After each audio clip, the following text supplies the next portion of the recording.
Il n'y a plus d'akinésie chez lui. Là, on lui demande de se mettre debout. Donc, vous voyez qu'il a beaucoup de difficultés à se mettre debout. Et on va lui demander de tourner.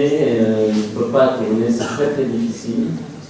Et vous verrez, avec la stimulation, il n'aura plus rien de ça. Voilà, on lui demande de faire exactement la même chose après la stimulation.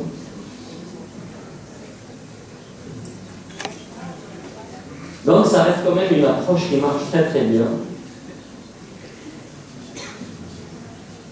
Puisque malheureusement, il n'y a pas de traitement médicamenteux qui va agir en fait à long terme chez les patients. Alors là, vous voyez la marche à petits pas des patients parkinsoniens, ils ont tous cette marche à petits pas. Les bras qui sont devant, et là, après la stimulation, là, elle marche complètement normalement.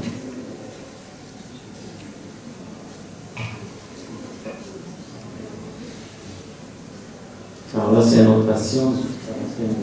Voilà, donc on montre en fait qu'on a vraiment un effet spectaculaire chez ces patients-là et on s'est dit pourquoi ne pas faire bénéficier le Maroc de cette approche. Donc le premier patient marocain qui a opéré à Casablanca dans le service de Azhari avec Abdel Hakim Khbar et toute l'équipe d'anesthésistes, radiologues, etc. Et je suis venu avec notre ami de Paris, Philippe Orly, pour faire les premières chirurgies. On a fait 2 patients, un le 10 septembre et un deuxième le 11 septembre. Ça a super bien marché, et les patients sont très très contents. Juste après, il y a Rabat, désolé, je n'ai pas trouvé de photo. Donc, juste après, il y a Rabat qui a démarré. Et dans le service, cette femme qui est à côté de moi, et je tiens à te tirer un grand chapeau d'avoir cette initiative de démarrer la chirurgie Parkinson avec Wafat El-Ghaïbi qui est là, Mounir Rahmani avec l'Olfat. C'était vraiment une très belle réussite en fait de la chirurgie au Maroc. Après, en 2011, on démarrage à Fès avec le professeur Chéri. Ça marche très très bien aussi. Et enfin, ça fait 3 ans qu'on essaie de pousser le Marrakchi. Finalement, on a pu faire la chirurgie des 2 premiers patients en 2017 et depuis on a opéré 6 patients. Et ça marche aussi très très bien. Donc je suis très très content de voir que ce transfert technologique a très très bien marché au Maroc et les patients sont très contents. Et en plus, on l'a fait à l'hôpital public, pas dans les cliniques privées. Et on a bataillé avec le ministère pour acheter le matériel et offrir aux ramédistes gratuitement. Donc, la majorité des patients opérés sont des ramédistes. Donc, ça, c'était un bon point. Donc, ça marche. Alors, les neurologues sont là, ils vont me dire non, tu mens, ça ne marche pas chez tous les patients. De temps en temps, on loupe quelques-uns. Et donc, chez la majorité des patients, on a d'excellents résultats. Et de temps en temps, on a ce qu'on appelle un loupé. Et malheureusement, on ne sait pas pourquoi. Parce que le targeting est fait de la même façun. On implante au bon endroit. Et bien, quand on stimule, on améliore un peu, mais pas terrible. Et nos neurologues peuvent témoigner. Et c'est des patients qui répondent à la endocrinologie. Donc ça, c'est parmi les critères. Je n'ai pas parlé des critères de sélection. Les critères de sélection sont très très stricts. En fait, on choisit que des patients chez qui on est sûr que ça va marcher, parce que c'est lourd. Et donc, parmi les premiers critères, nous les gars, faire un ordre remarque, c'est la réponse à la L-DOPA. Il faut que le patient réponde à la L-DOPA. S'il ne répond pas à la L-DOPA, ce n'est pas un Parkinson idiopathique, donc ça ne sert à rien d'opérer, c'est un Parkinson atypique. Et donc, chez certains, on a un petit loupé. Alors là, on a essayé ces dernières années de comprendre pourquoi on a des loupés chez les patients. Je ne sais pas si il n'y a que ça, mais je pense que c'est multifactoriel, mais on a essayé de comprendre en fait pourquoi chez certains patients l'efficacité elle est là, mais elle ne nous plaît pas, elle n'est pas satisfaisante, pas comme le patient que je vous ai montré tout à l'heure. Alors dans le Parkinson, en fait, on sait qu'il y a le système dopaminergique qui est détruit de façon assez importante, mais chez certains patients, il n'y a pas que le système dopaminergique qui est détruit, il y a aussi le système noradrénergique et sérotoninergique. Et comme Nouria l'a bien dit, est-ce qu'ils répondent à la R-dopamine? Ben oui, ils répondent à la L-dopamine. Sauf que chez ces patients, il y a deux systèmes additionnels qui dégénèrent, et la L-dopamine ne va remplacer que la dopamine qui est là, mais pas la noradrénaline et la sérotonine. Donc, la stimulation va agir comme s'il y avait de la dopamine avec la stimulation.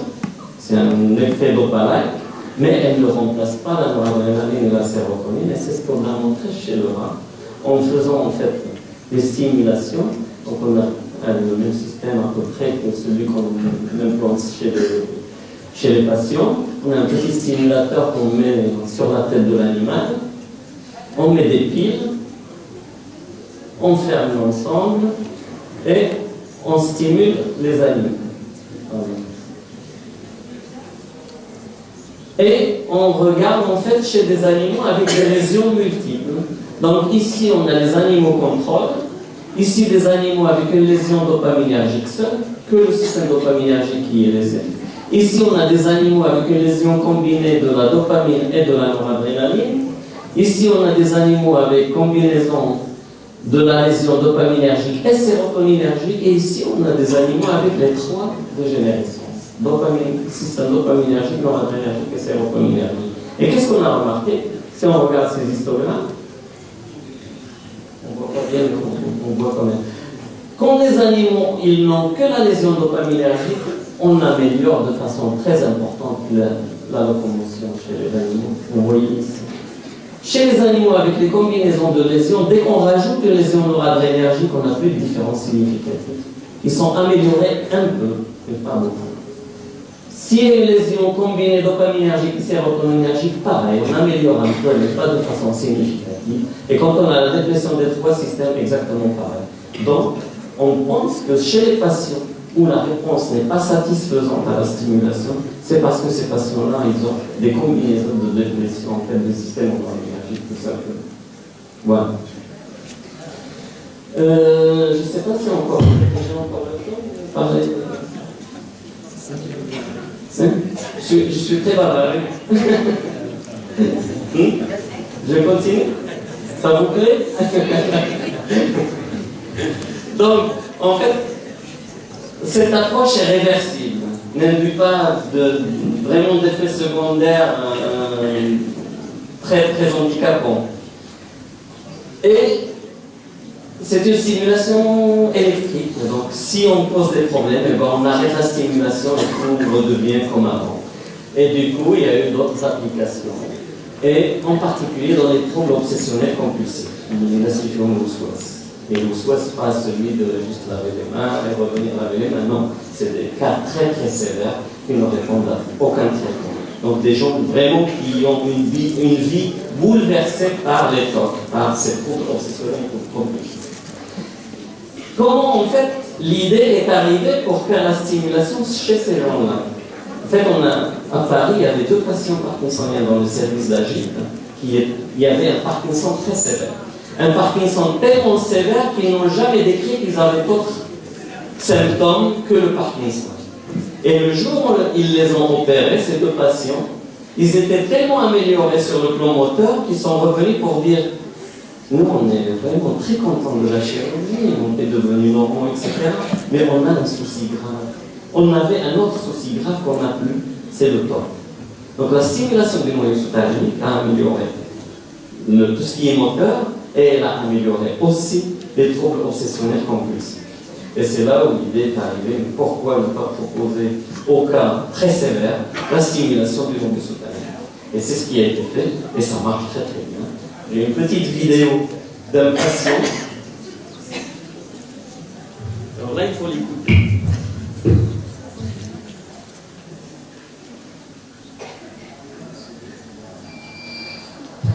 Enterré au cimetière. Attends, je vais recommencer parce qu'on n'a pas entendu. Bon, est-ce que vous pouvez me répéter la seconde cette phrase? Non, impossible. Le serpent, il est décédé.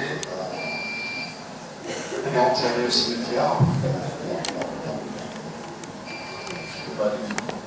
Vous avez compris, c'est un patient qui ne peut pas entendre en fait le mot serpent.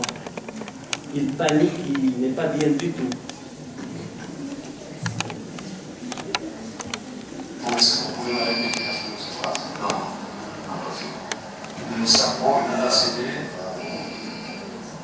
Il se met à lécher en fait la main.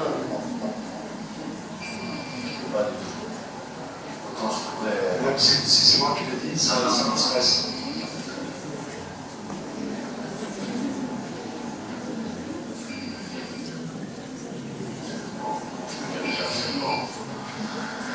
Ça ne fait pas grand-chose, il est mort, il est plus carré, non. C'est psychologique parce que vous avez fait semblant de me dire, je pense que c'est bon. Est-ce que c'est parce que vous ne réfléchissez pas? Est-ce que vous avez la vidéo? Oui.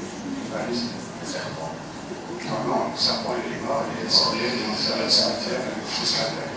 Il va tirer après la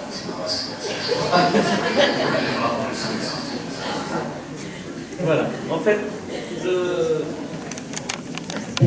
il réagit au serpent de façon très modérée. Mais il y a d'autres mots où là, il commence à paniquer, il crie, il hurle. Donc il y a beaucoup de mots qui le perturbent dans sa vie. Lui, son toc, c'est les mots. Il y a toute une série de mots qui le paniquent et qui lui détruisent sa vie complètement. Et son toc a disparu complètement après la stimulation neurologique. On a une autre femme qui, la fois qu'on a opéré à Bordeaux, qui avait un toc mais horrible.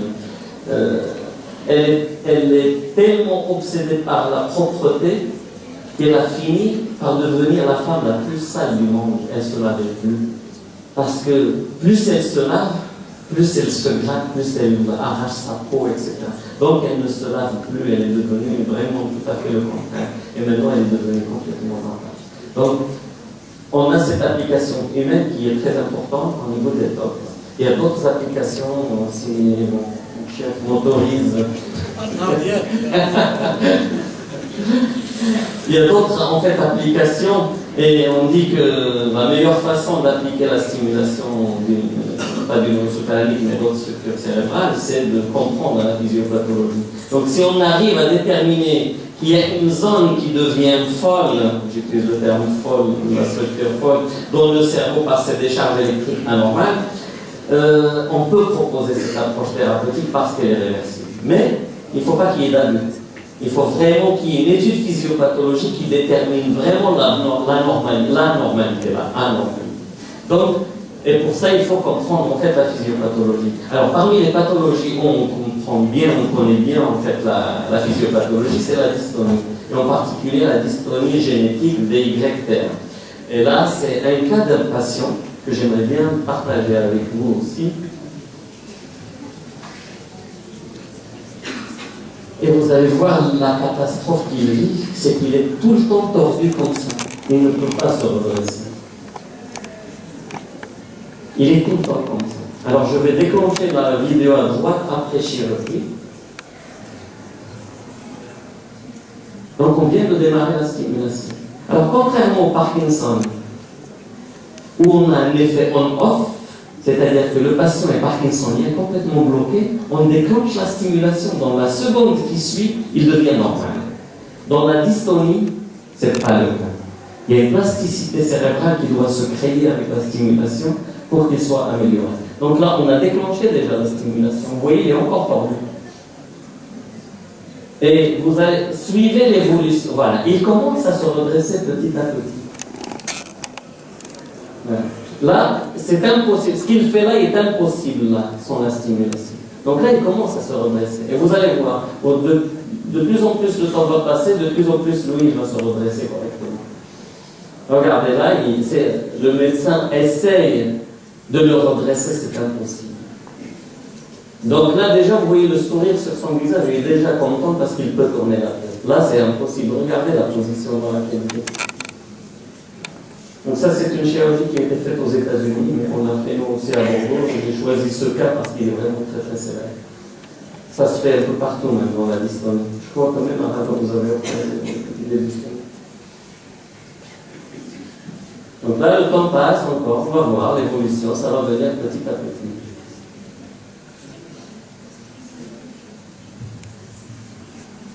Pour ne pas me faire taper sur les dos, je vais avancer un peu la vidéo. Voilà. Donc là, on attend encore plus. Vous voyez qu'il commence déjà.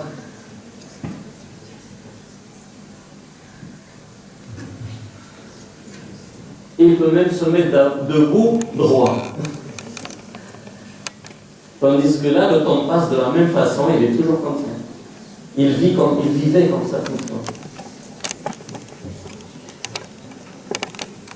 Alors vous allez voir, par rapport au Parkinson, il ne va pas récupérer à 100%. Mais là, c'est pas énorme. Le fait qu'il se redresse, il vit normalement. Pour lui, il dit qu'il vit complètement normalement. Alors il arrive même maintenant à écrire en prenant un peu la main. Il arrive à s'aider pour écrire. Tandis que là, est-ce que vous pouvez imaginer qu'il puisse écrire? C'est impossible.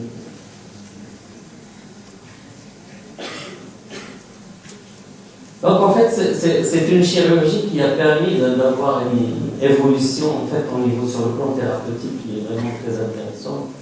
Et j'insiste sur le fait que est-ce qu'on peut utiliser cette stimulation cérébrale profonde pour d'autres pathologies. Moi je dis non avant de comprendre la physiopathologie rénale. Parce qu'on ne peut pas se permettre de faire l'expérimentation. Donc il faut bien comprendre qu'est-ce qui se passe dans les cerveaux des malades avant de proposer cette chirurgie. Alors, pour comprendre la physiopathologie, la première évolution qui a été faite, on a quelqu'un qui est neurochirurgien et qui s'intéresse à Madame Botarbouche, à l'imagerie, c'est Arslan. Tu es d'accord avec moi que l'IRM fonctionnel a fait une grande révolution dans la connaissance du cerveau. Donc là, c'est juste deux exemples en fait. Là, c'est regarder quelles sont les zones au niveau du cerveau qui sont impliquées dans la motricité. On demande à quelqu'un de faire en fait un mouvement de la main et on le met dans une machine IRM et il y a un protocole d'IRM fonctionnel. Regardez quelles sont les zones qui vont s'allumer. Alors ça c'est très important pour certaines chirurgies. J'ai mis un exemple ici de tumeur. Et pour voir est-ce que ce patient, si on lui enlève cette masse tumorale du cerveau, est-ce qu'il va avoir un handicap moteur? Est-ce qu'il va avoir un problème au niveau de l'écoute, de l'oreille, etc. On regarde qu'en fait que les zones qui sont impliquées dans ces fonctions ne sont pas affectées, puisque si on enlève ça, il reste quand même la partie qui répond en fait dans cette fonction-là. Donc l'IRM fonctionnel peut aider à dire est-ce qu'on peut enlever la tumeur ou pas. Et après, il y a plein de pathologies qui sont en cours de test. Je ne suis pas d'accord avec toutes ces pathologies parce que, par exemple, si on prend l'Alzheimer, il y a Lozano au Canada, à Toronto, qui a commencé à opérer des Alzheimer. Mais le problème, c'est qu'il opère les patients au début de la pathologie au niveau de l'hippocampe, puisque c'est l'hippocampe qui dégénère chez les patients Alzheimer. Le souci, c'est qu'il a des effets, pour l'instant, qui sont bons. Sauf que la simulation n'arrête pas l'évolution de la maladie. Donc les cellules du hippocampe vont continuer à mourir. Donc on implante au début, ça marche, mais il commence à perdre de l'efficacité en fait avec le temps. Et franchement, ça ne sert à rien de faire courir d'abord le risque chirurgical, et deuxièmement, il y a une déception énorme. C'est que tu y es bien, la famille est contente, et au bout de quelques années, quelques déchets. Donc pour moi, éthiquement, je ne suis pas d'accord.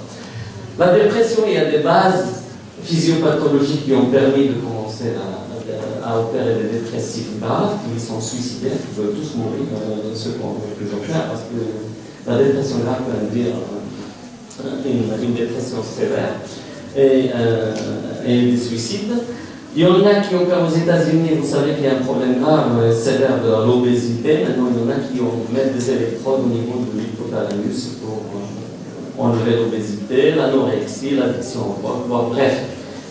Mais certaines sont justifiées par la compréhension de la physiopathologie, d'autres applications ne sont pas justifiées. Donc je dis juste qu'il faut faire très attention à ce qu'on applique, pas ça à n'importe quoi. Une autre, et je finis là, j'ai d'autres vidéos, mais je crois que j'ai dépassé un peu sur le temps. C'est la révolution technologique, puisqu'on parle de la biotechnologie, je tenais absolument à parler de l'optogénétique. C'est une révolution technologique pour comprendre pour l'instant le fonctionnement du cerveau. Alors, l'optogénétique nous permet de cibler certains neurones, des petites populations de neurones dans le cerveau pour comprendre leur fonctionnement. Et on peut les activer par la lumière. Et si Azdine me permet, je montre juste une vidéo et j'arrête. Alors, juste le principe de base, en fait, c'est qu'on utilise une approche virale pour injecter dans le cerveau, dans la zone qui nous intéresse, avec un virus on injecte en fait un canal qu'on appelle la channelrhodopsie. Et ce canal va s'intégrer dans la membrane des neurones dans lesquels qu'on a ciblé. Et on implante après une électrode dans cette structure qui contient ce canal. Et quand on allume la lumière bleue, ben le canal s'ouvre et on active les neurones. C'est vraiment spectaculaire. Et je vais vous montrer cet exemple qui est simple, j'ai trouvé. C'est une souris qui n'a pas faim, qui a déjà bien mangé. Et si vous voyez la lumière allumée là, c'est qu'on active ces canaux. Donc vous voyez, elle se jette sur la nourriture même si elle n'a pas faim. On arrête la lumière, il n'y a plus de lumière, elle sent la bouffe, elle n'en mange pas. Elle laisse tomber, elle va se balader. Elle passe à côté, elle n'est pas intéressée. Et regardez, dès qu'on allume la lumière, elle reprend la vie, elle mange. Voilà. Et donc, là, ils ont découvert, avec cette approche-là, la zone qui augmente l'appétit. Et qui est la même zone chez nous. Si on veut augmenter l'appétit chez quelqu'un, on doit stimuler cette zone. Et je vais arrêter là. Merci pour votre attention.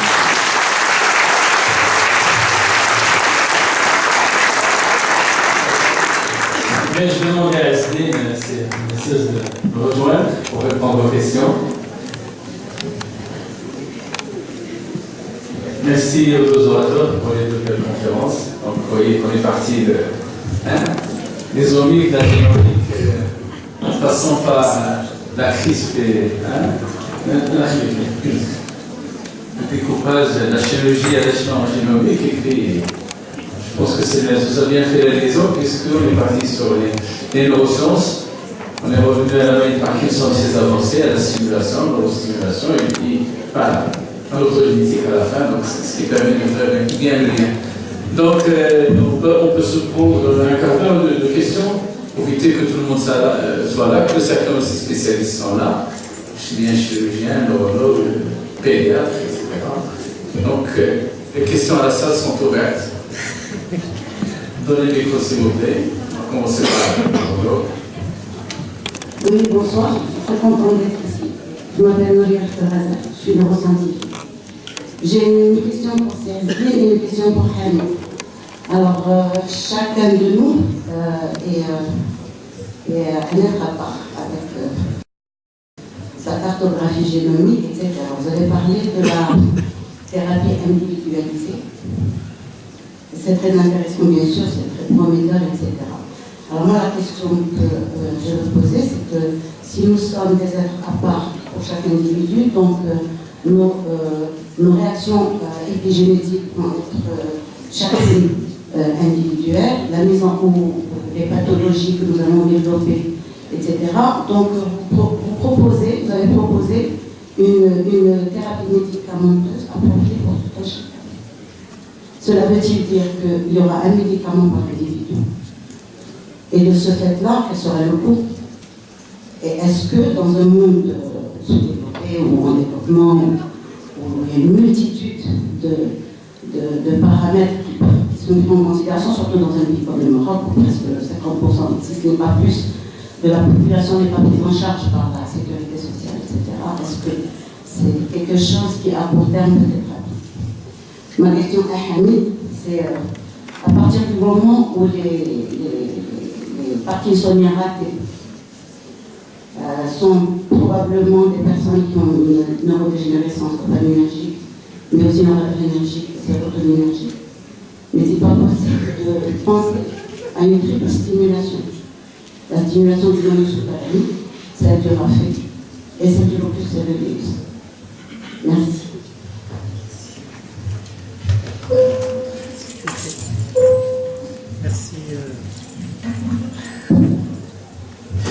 Merci, Ossana Maria. Donc, la question est très importante, mais en fin de compte, heureusement qu'on ne va pas le faire pour chaque personne, parce qu'en fin de compte, en caractérisant les personnes, on sortira les divisions et les classes. Et donc, généralement, ce qui ressort, il y a un parapluie de 80% qui vont répondre d'une manière particulière. Donc, la caractérisation, c'est tout simplement pour faire profiter à max la personne, au lieu de donner le médicament. La plupart des gens vont tomber bon.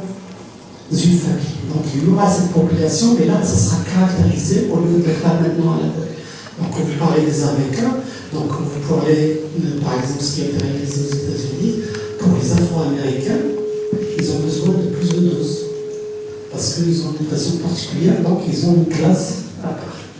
Les Caucasiens, de l'autre côté, ils développent une autre mutation et ils ont besoin. Mais c'est vrai, si on part pour chaque patient, ça sera très difficile. Mais jusqu'à présent, ce qu'on veut faire au Maroc, c'est dire les thérapies qui sont proposées, les caractériser la population marocaine. Si ça tombe sur le parapluie caucasien, tant mieux. Mais le problème serait, si ça ne tombe pas, là-dedans, on sera obligé, plus ou moins, en population, de développer quelque chose. Mais heureusement, pour le moment, ça tombe dans des classes particulières et on retraite ces classes-là. Ce qui est vraiment malheureux, et là ça revient à votre vraiment être craintif, c'est tout simplement ces médicaments qui sont en train de développer pour des populations caucasiennes et asiatiques, parce que c'est là où il y a l'argent. Et donc là, si vous tombez sous le parapluie caucasien ou asiatique, ça va. Si vous ne tombez pas, vous êtes malheureux parce qu'il faudra développer quelque chose qui va plus loin.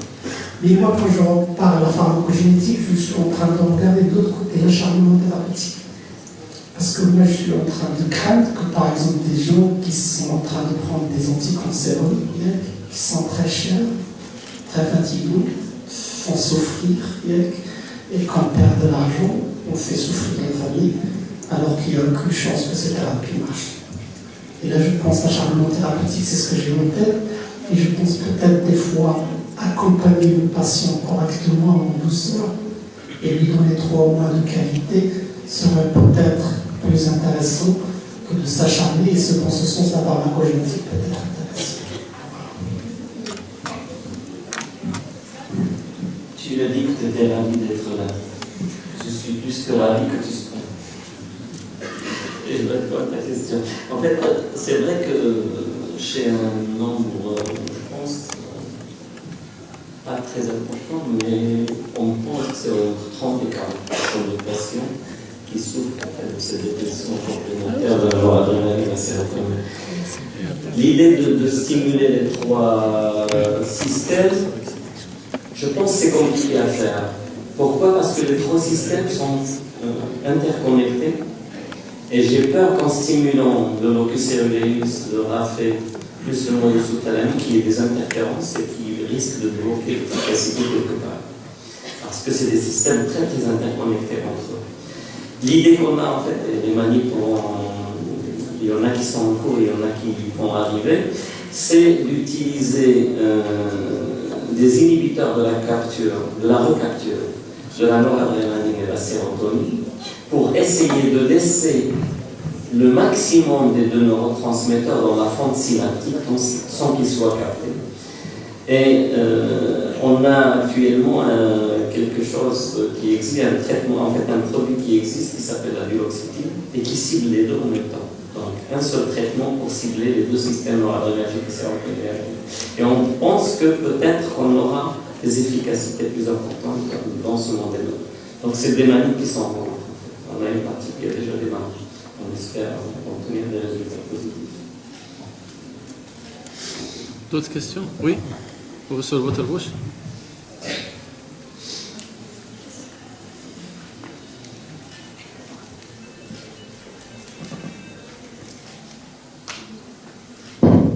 Merci. Donc, en fait, je suis particulièrement flattée aujourd'hui de pouvoir assister à une telle réunion où on a une telle synergie de travail entre les neurosciences, la génétique, la biotechnologie, où on voit clairement, j'ai bien compris ce qu'a dit le professeur Larimi, j'ai absolument très bien compris ce qu'a dit le professeur Boudazouz, bien que je sois chirurgien, et je vois comment est-ce que ça marche, la médecine au service de la science, pour amener la science à se développer, et la science au service de la médecine et de la chirurgie pour l'amener à se développer et être au service du patient. Ce genre d'approche qui est tout à fait, qui se développe de plus en plus dans nos facultés, heureusement, et dans nos universités, est tout à fait à applaudir et à encourager plus d'une fois, parce que c'est l'enseignement par transversalité dont doit bénéficier vraiment notre université. Je n'ai jamais mieux exercer mon métier qu'en allant dans les sciences fondamentales. C'est quelque chose que je tiens à remercier, pour laquelle je tiens à remercier le professeur Ibrahimi pour avoir eu cette épreuve, et M. Doyen, et M. Nezouz, et M. Khamechi qui nous a toujours poussé dans ce sens-là. Et j'attire un tout petit peu l'attention sur le fait que s'intéresser à ces sciences-là, à ce moment, aujourd'hui, essayer d'aller piocher dans le fin fond de nos souvenirs de biochimie, de physiologie, de physiopathologie est tellement important pour pouvoir justement aller de l'avant et avancer. C'est une idée que je tenais à souligner, et voilà, c'est fait. Merci. Merci beaucoup. Merci, professeur Waterbush. Je peux juste dire un mot dessus. En fait, tu as dit quelque chose qui est très important. C'est, en anglais, on disait from bench to bedside. Maintenant, on dit from bench to bedside and from bedside to bench. Parce que même à travers le patient, on commence à comprendre énormément de choses qui nous permettent d'aller vers l'animal pour comprendre encore. Donc, je vais juste rajouter le terme. Le terme exact, c'est en fin de compte la recherche translationnelle. Et donc, cette recherche translationnelle qui doit se faire et multidisciplinaire, je pense ce qu'on va louper, c'est en fait aux États-Unis, c'est la vitesse avec laquelle se transfère d'un côté à l'autre. Et ça va rapidement aux États-Unis, c'est exceptionnel. Le FDA, dans des conditions particulières, laisse passer pas mal de choses vers le patient. Et je pense là, quand je fais la réflexion, et si on prend un hélicoptère, on va regarder qu'autour de la faculté de médecine et pharmacie avec un potentiel de 650 profs, et il y a 8 hôpitaux, les plus grands du Maroc, dans un rayon d'1 kilomètre, et c'est exceptionnel. On n'a jamais tiré profit de ça, malheureusement, mais là c'est exceptionnel, parce que là, vous avez 8 hôpitaux qui sont les plus reconnus. À côté de ça, la fac de sciences n'est pas très loin. Et à côté de ça, vous avez tout ce qui est école d'ingénieur et tout. Là, on donnerait vraiment aux États-Unis, on donnerait n'importe quoi pour avoir ce genre de situation. Mais je pense qu'on n'a jamais tiré profit de ça. J'espère qu'on va le faire.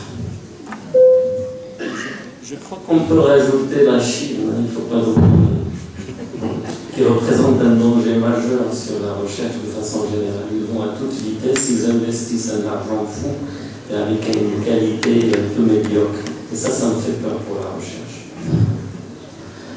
Bonsoir. En fait, je tiens à remercier M. Ibrahimi pour nous offrir cet événement, d'avoir M.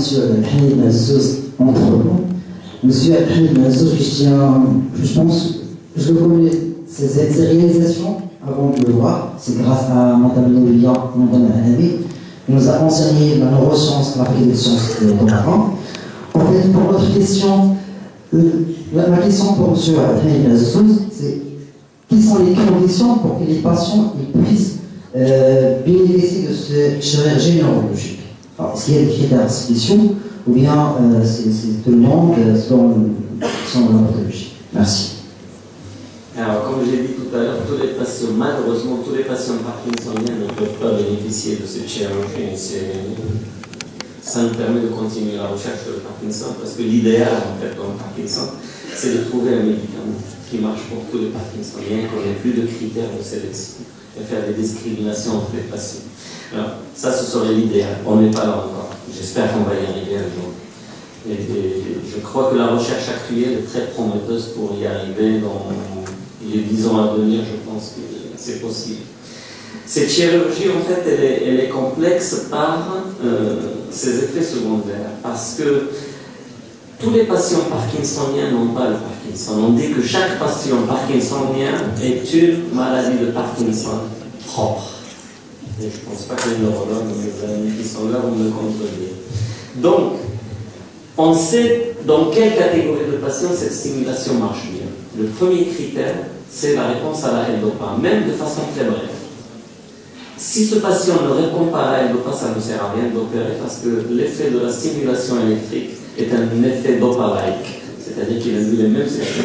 Et quand on n'a pas d'efficacité de la L-Dopa, ça ne sert à rien de le faire, parce qu'on l'a fait déjà sur les Parkinson atypiques. Et ça n'a donné aucun résultat. Zéro. Donc ça ne sert à rien. Ça, c'est le premier. Le deuxième, c'est à cause des effets secondaires. On sait que la maladie, pas mal de patients parkinsoniens, avant qu'ils deviennent parkinsoniens moteurs, ils démarrent avec une dépression. Et plus cette dépression est sévère, plus on va l'aggraver avec la stimulation. Pourquoi? Parce que le noyau sous-thalamique, même s'il est tout petit, il y a 3 régions. Il y a la région dorsale qui est sensorimotrice, donc contrôle du moteur. Il y a une région ventrale qui est cognitive, et il y a la région médiane qui est limbique. Et quand on parle du limbique, il y a un lien direct avec tout ce qui est émotionnel et la dépression. Donc, si la stimulation diffuse dans cette partie-là, puisque le noyau est tout petit, et quand le patient est déjà dépressif auparavant, on aggrave son Parkinson. Et pourquoi on a mis ça parmi les critères de sélection d'éliminer les patients dépressifs? C'est parce qu'on a eu 2 cas de suicide à Grenoble et 2 cas à Bordeaux et d'autres cas ailleurs. Donc, les patients qui dépriment, il ne faut pas les opérer parce qu'on sait très bien qu'on va aggraver leur dépression.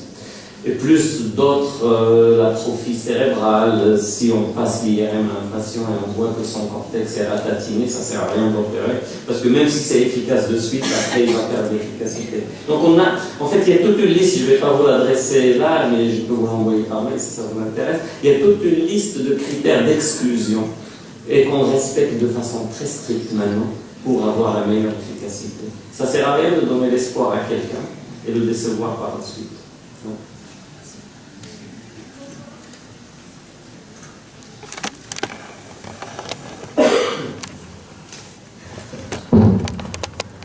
bonsoir, je suis ravie de vous faire là. Ma question, vous avez dit qu'il y a des neurones qui sont régénérés par la neurogénération.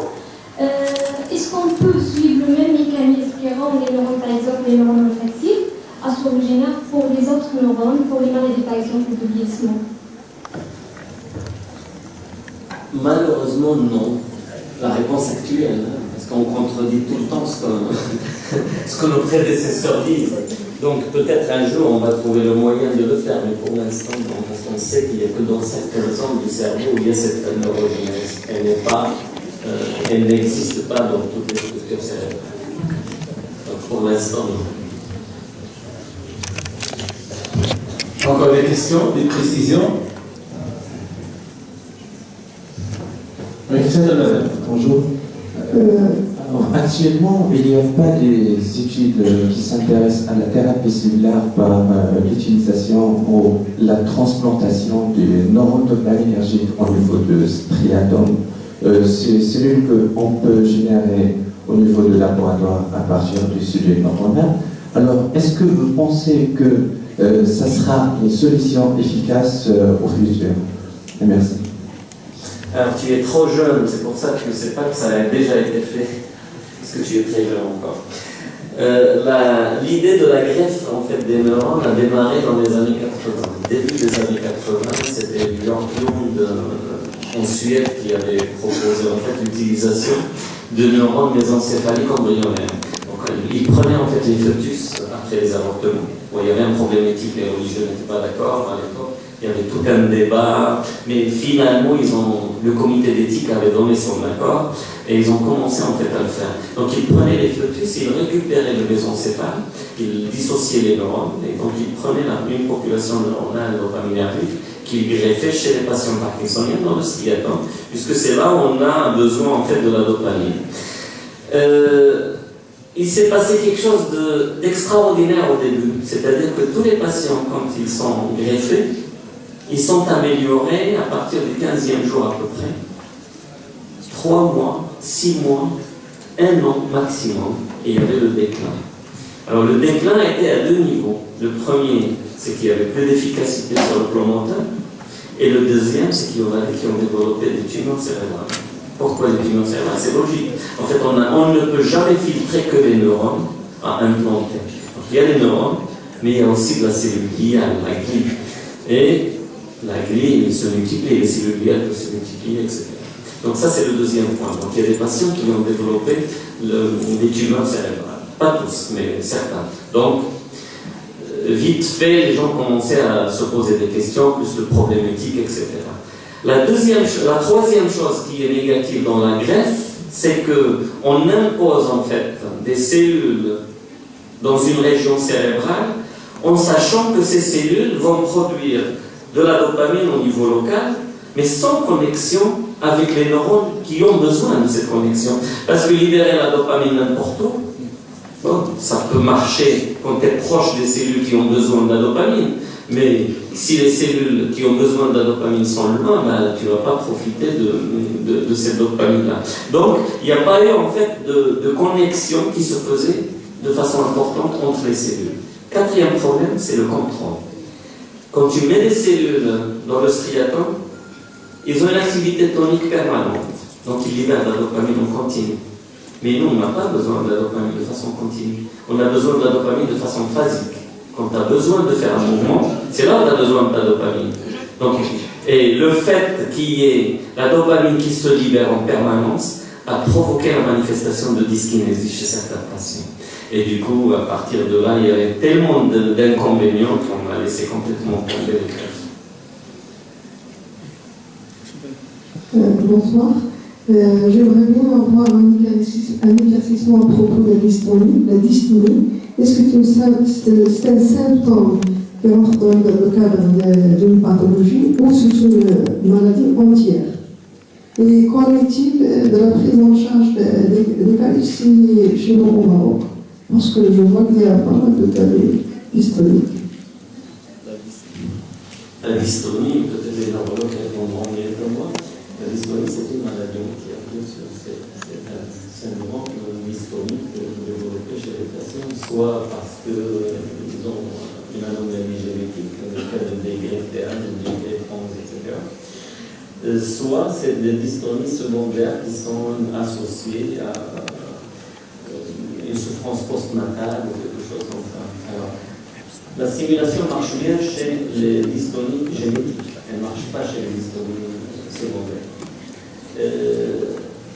La deuxième question, la prise en charge au Maroc. Je pense que je laisserai plutôt la parole à Wafa Abdelaghi ou la Moumia Rahmani pour répondre à la question. Je sais qu'ils opèrent quelques patients, mais je ne sais pas s'ils peuvent les prendre en charge autrement. C'est une pathologie très complexe. Wafa, si tu veux.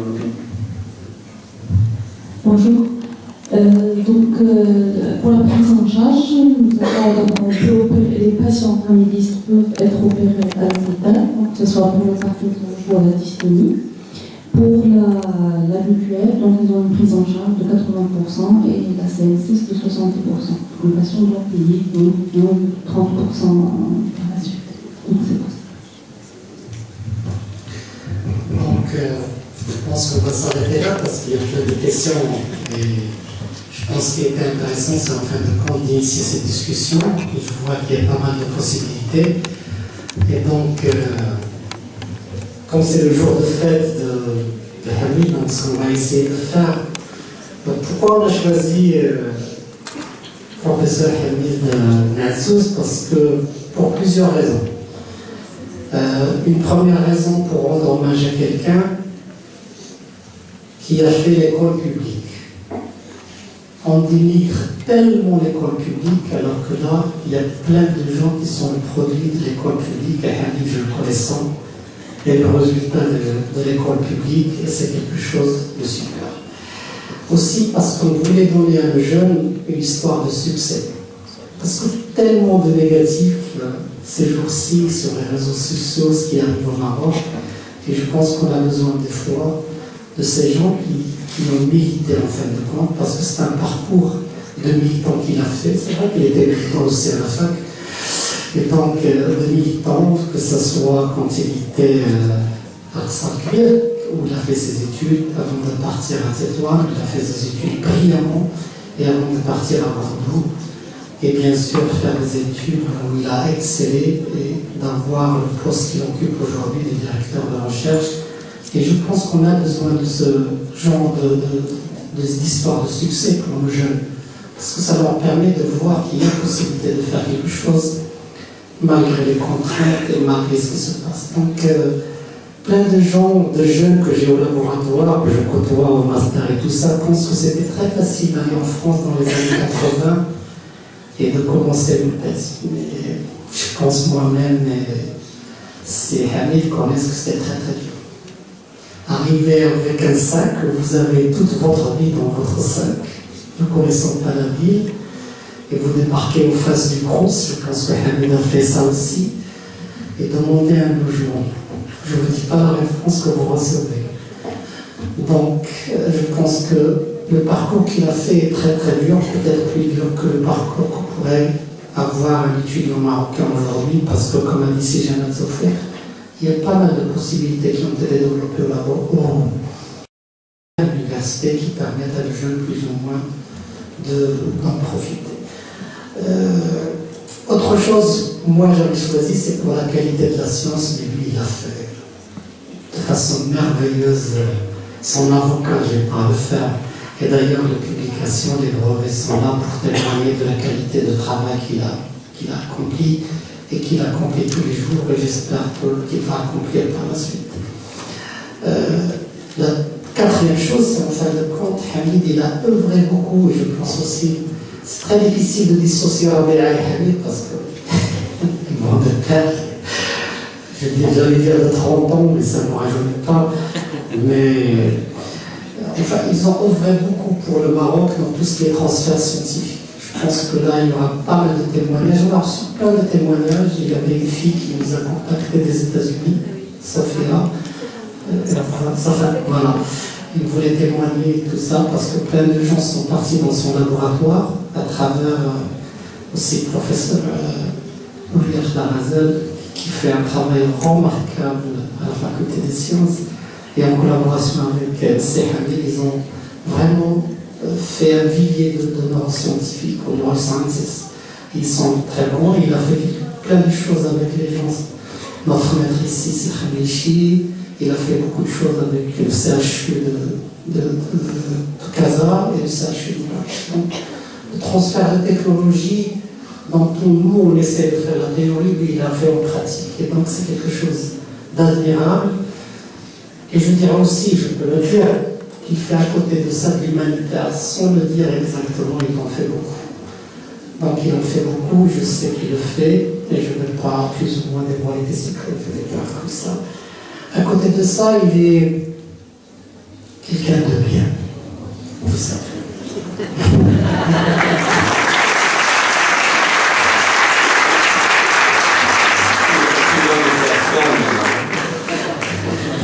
D'habitude, j'aime pas qu'on parle de moi. Aujourd'hui, tu prendras plein de figures. Mais vraiment, c'est quelqu'un d'aimable, de gentil. Et nous, on a eu l'expérience d'envoyer une étudiante chez lui, et la prise en charge. C'était une situation très particulière parce que c'était quelqu'un qui était informaticien, il se retrouve à faire des opérations sur des animaux et tout ça. Mais il a fait brillamment et je le remercie pour ça. Je pense qu'on va continuer sur ça avec tous ces amis. On a une neurologue actuellement qui est... Ah oui, c'est vrai, avec, les Égardi, avec, je pense, professeur Égardi, il a une résidente qui est là-bas. Et qui est encore tutelle. Donc il y a plein de choses que fait Hamid, qui fait brillamment. Et nous, on voudrait bien le remercier pour ça. C'est pour ça qu'on a choisi de lui rendre hommage. Et je ne voulais pas attendre qu'il ait 80 ans pour faire ça, parce que comme ça, on va mettre plus de poids sur lui pour qu'il continue à faire ça. Et je suis sûr qu'il va le faire avec sa générosité. Et c'est un caractère, un trait de caractère qui est surprenant, parce que les gens généreux, ils ont déjà big smile, donc il a un sourire formidable. Et je ne dirai jamais assez merci. Voilà.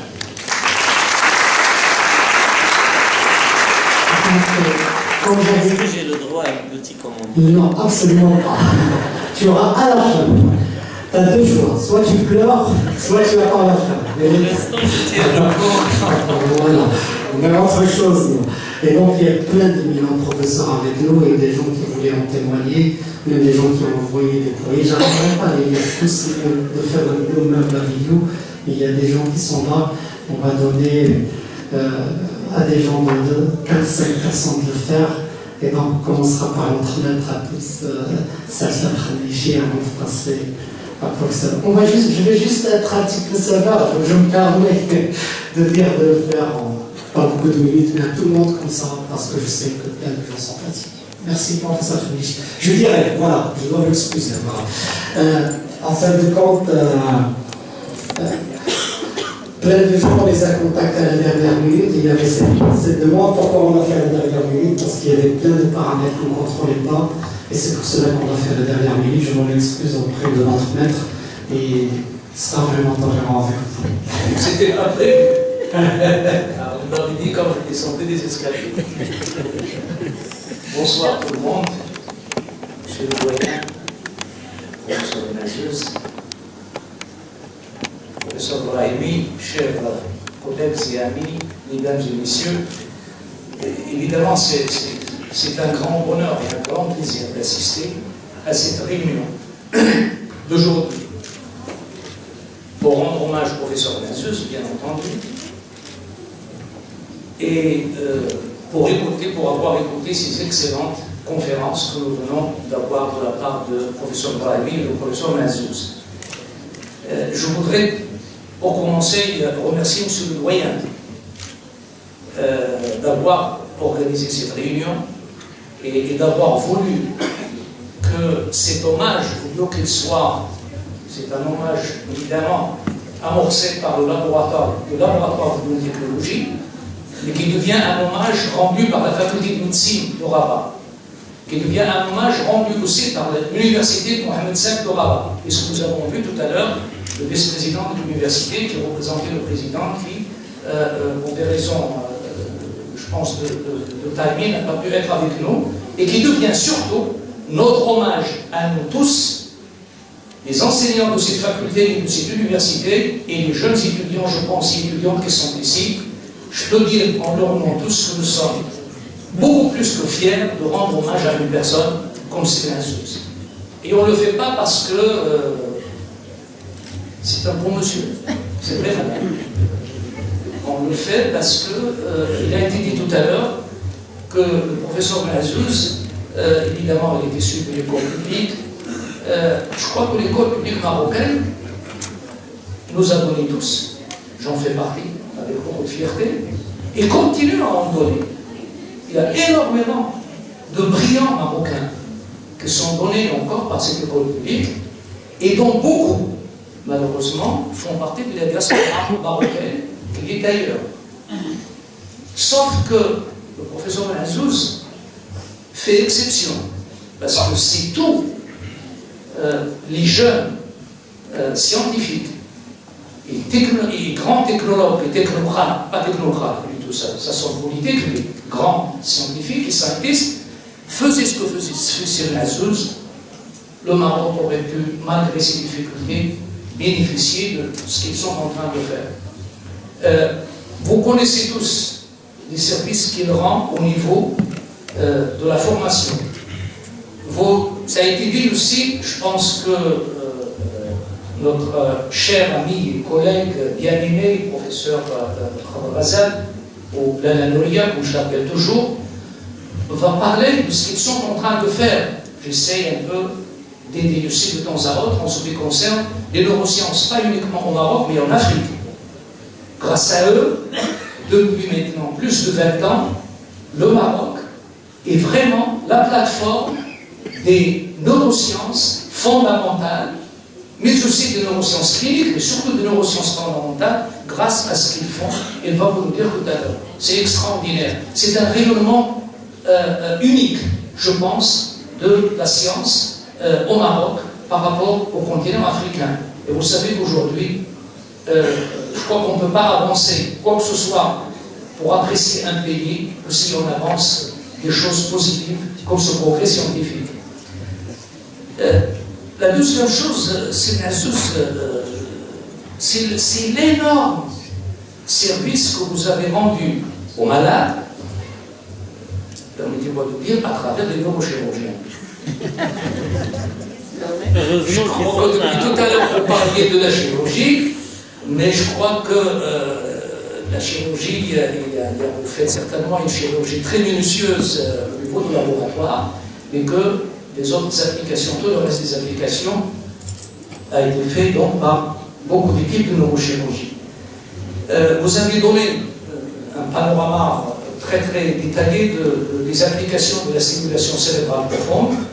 Et c'est vrai que ça a été une révolution depuis les années 90, donc depuis bientôt maintenant 20 ans ou 25 ans, dans les traitements. Elle est en train de s'étendre, même si je crois que vous avez éludé, vous n'avez pas voulu nous dire à la fin, le mécanisme d'action de cette technique n'est pas encore complètement élucidé. Probablement, quand on le connaîtra, l'utilité pour les patients sera certainement beaucoup plus importante.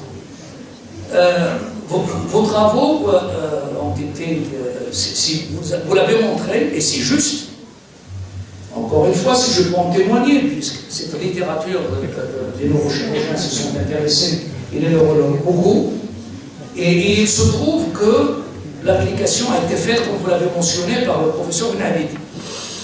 Nabil, qui est un neurochirurgien donc, français, à Grenoble, qui était chef de service de neurochirurgie à Grenoble, qui est d'origine maghrébine, d'un père algérien, d'origine maghrébine, j'ai dit, d'un père algérien et d'une mère française, et donc qui a fait cette application. Vous avez vu que les Américains ont commencé à l'appliquer, mais en faisant la technique d'ablation, parce que ce qui était connu depuis très longtemps dans le traitement de la maladie de Parkinson, c'était la thalamotomie, par thermocoagulation. Et donc, ils sont restés un peu sur cette tradition, qui n'ont pas d'ailleurs disparu. Qui n'ont pas disparu. On y revient, surtout depuis qu'il y a une manière de le faire maintenant beaucoup plus légère avec la radiochirurgie. Justement, les thalamotomies continuent encore à être appliquées. Et donc, les Américains l'ont appliqué et puis ils se sont arrêtés au niveau de l'ablation. Et vous, avec vous avez appliqué la stimulation. C'est quelque chose qui a eu beaucoup d'écho, beaucoup donc à l'échelle internationale. Vous avez tenu vraiment à la transférer au Maroc. Et pas uniquement dans un service de neurochirurgie, mais dans tous les services universitaires de neurochirurgie. Et ça, c'est vraiment bravo. Il n'y en a pas ceux qui l'ont fait. Parce qu'encore une fois, c'est la diaspora marocaine de scientists et de personnes qui ont réussi, dont on parle souvent, qu'on réunit souvent. C'est très bien de les réunir. Mais je crois qu'il faut quand même donner une échelle d'appréciation. Ce que vous avez fait, personne d'autre ne l'a fait. Et je crois que vraiment, cet hommage aujourd'hui, il est plus que mérité. Je le dis de fond du cœur parce que je vous dis, c'est quelque chose que je vis. La neurochirurgie de Parkinson, elle est pratiquée aujourd'hui à Rabat, Madame Grady. Vous savez combien vous êtes déjà à 15 ou 20 malades au niveau de l'hôpital de spécialité. Et vous avez eu l'Estonie. Je pense qu'on arrivera à d'autres applications, bientôt, à d'autres applications plus tôt. À Fès, ils sont, je crois, à 9 ou 15 malades. À Casablanca, la même chose. Bref, ça. Et d'ailleurs, les collègues français, ils nous l'ont déjà dit quand on a commencé à présenter nos premières séries, petites séries, puis on leur a dit, attention, vous avez démarré il y a peut-être 20 ans dans un seul service. Et il a fallu beaucoup pour qu'il arrive à 20-30 cas. Aujourd'hui, si vous prenez les cas de tous ces 4 services, on est déjà probablement à 50 cas, et avec d'excellents résultats. Donc je crois que c'est un apport et dans la valeur, encore une fois, ne peut être apprécié que si vous prenez chacun de ces cas de tout à l'heure qu'elle a montré. Chacun d'eux. C'est là, eux et leurs familles peuvent donc apprécier la valeur de ce que vous avez fait.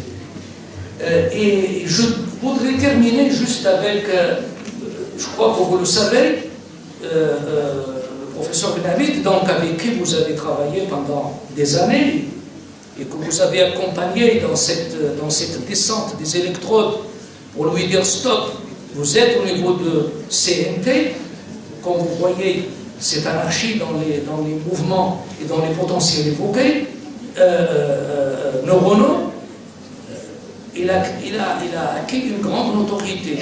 Et en 2014, il a eu un prix. Il a eu un prix aux États-Unis, qui est un prix qu'ils appellent le prix Lasker, disent-ils, entre guillemets, j'ai vu dans beaucoup de publications, c'est l'équivalent du prix Nobel américain. Vous savez que les Américains, ils font tout à part. Et ce prix, il l'a partagé, il a été partagé en oreille, on lui a fait partager avec, j'ai vu son nom tout à l'heure, qui était en dernier, un neurologue, qui a essayé justement cette technique d'ablation qui n'a pas marché. Je suis désolé, moi j'ai trouvé ça un peu injuste. Je l'ai trouvé un peu injuste. Parce que, professeur Glenseuse, et ça, je pense que Oustad Ibrahimi, sous le doyen, et surtout Ibrahimi, disons, les chercheurs tous peuvent reconnaître ça.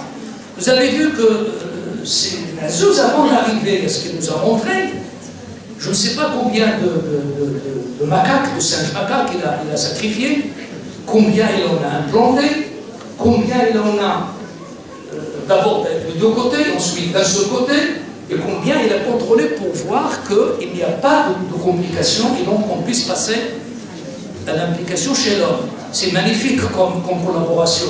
Et je saisis encore une fois entre ça pour les jeunes étudiants, les jeunes résidents, les jeunes thésards qui sont ici, pour leur dire de suivre dans ce qui a été dit tout à l'heure par les deux conférenciers. Peut-être ce que je suis en train de vous répéter, non pas simplement les connaissances scientifiques excellentes, mais surtout de suivre le cheminement. Regardez cette collaboration de laboratoire à l'hôpital et les résultats qu'il a donnés. Ben, c'est ça la recherche appliquée, et je pense aussi que c'est ça la recherche dont on a besoin dans notre université. Et je vous dirais peut-être, c'est Ibrahimi, vous nous avez bien montré la médecine le futur et un peu ce que je considère le top des connaissances d'aujourd'hui. Mais je crois que tous ces ordinateurs qui ont eu des programmes et qu'on peut aujourd'hui interroger, on ne peut le faire que c'est parce qu'il y a eu des médecins qui connaissent leur métier, qui connaissent les détails de leur métier. Et je parle essentiellement de l'anatomie, physiologie, clinique, et que leur ont donné ces programmes. Je ne crois pas qu'on puisse attendre aujourd'hui qu'on ait un ordinateur qui nous fait tout. Moi, je donne juste l'exemple de l'imagerie. Vous avez montré l'IRM. Je pose la question aux cliniciens, aux médecins aujourd'hui, combien de malades arrivent dans vos bureaux? Qu'est-ce qui vous amène, monsieur ou madame, et il vous sort l'IRM. Chauffage clinique. Je l'ai répété, beaucoup qui m'ont côtoyé l'ont entendu, nous traitons les malades et nous ne traitons pas les images. Et ça, c'est pour dire, Oustad Ibrahimi, qu'il faudrait cibler un peu dans tout ce que vous nous avez montré, des groupes de collègues pour avoir une équipe multidisciplinaire et évidemment qui peut avancer dans son sens. Excusez-moi, dès que je sors d'une idée à l'autre, j'arrive pas facilement à la terminer, tellement ça me tient à cœur. Je crois que beaucoup de ça, je l'ai dit, je l'ai répété, je l'ai même écrit, pour ceux qui lisent peut-être. Alors, j'ai trouvé, je disais tout à l'heure, que j'ai trouvé un peu que c'était un peu dommage que ce prix n'a pas été partagé avec le professeur Glenseuse. Peut-être, je le dis par chauvinisme, mais je le dis honnêtement par honnêteté scientifique. Et je ne le en veux pas aussi à ceux qui ont décerné ce prix au professeur Benabit, parce que, encore une fois, c'est un comité américain. Vous savez, les Américains ne lisent que ce que vous leur écrivez en anglais, ou ce que vous leur présentez dans leur congrès. Certainement, c'est Glenseuse, il a écrit beaucoup en anglais, mais probablement pas suffisamment que le neurologue dont vous avez vu le nom, et donc c'est une décision qui a été prise comme ça. En tout cas, professeur Glenseuse, je ne trouve pas les mots pour vous remercier suffisamment pour ce que vous avez fait pour la science, pour ce que vous avez fait de votre carrière professionnelle exemplaire au niveau de la rigueur, et on le voit à travers les résultats qu'elle a donnés, exemplaire à travers votre devoir vis-à-vis de ce pays qui vous a permis d'apprendre à lire et à écrire, et jusqu'à avoir une licence au niveau de la faculté des sciences, vis-à-vis donc de la communauté scientifique marocaine. Et je peux m'étendre encore plus pour parler de vous. En tout cas, merci beaucoup, M. Dufoyer, et merci de m'avoir écouté. Merci beaucoup, cher maître. Donc, vous avez le droit de parler tant que vous voulez. Maintenant que vous êtes professeur émérite. Donc là, c'est un plaisir d'entendre vos conseils, de les prendre en considération. Je pense qu'on a toujours besoin de leaders, et vous étiez toujours un leader dans votre domaine et dans notre faculté. Et on est là pour plus ou moins apprendre, et on prendra tout et on viendra vous voir, je le prendrai, pour faire cette équipe multidisciplinaire qu'on a déjà ici. Donc sans plus tarder, on ne pourrait pas faire cet hommage sans voir quelqu'un avec nous, et on a essayé de le faire. Et donc, professeur Nouriel Tarazel, c'est un plaisir de la retrouver encore une fois. C'est une collègue de renom qu'on connaît tous.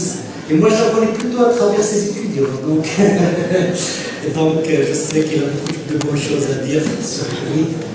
Et je lui laisse la parole.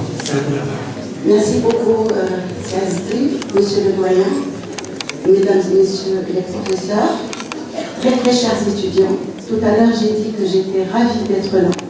Maintenant, je suis très émue. Alors, Hamid sait combien nous avons travaillé ensemble, combien nous avons fait des choses ensemble, etc. Mais moi, ce que je vais faire, je vais raconter une histoire d'amour. Une histoire d'amour entre deux personnes qui probablement, il y a 20 ans, 30 ans, ne savaient même pas qu'ils allaient devenir neuroscientifiques. Et qui ne savaient pas qu'il y allait y avoir un jour où ils allaient se rencontrer. Alors pour ma part, j'ai préparé un petit texte pour ne pas être trop long. C'est pour laisser aussi la possibilité à des collègues et d'autres amis de présenter leurs hommages. Et je vais le dire en faisant des petits arrêts, en disant que beaucoup de personnes, des femmes, des hommes, ont joué un rôle dans ma destinée professionnelle.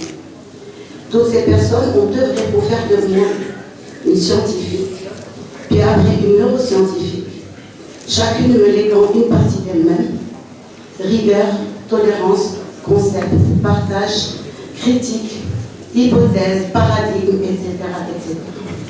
Je parle de ces personnes parce que toutes ces personnes ont été soit mes mentors, soit mes professeurs, soit mes directeurs scientifiques, soit mes étudiants, à partir desquels nous apprenons énormément. Et que ces personnes ont fait qu'un jour, j'ai pu être une neuroscientifique, capable de tenir tête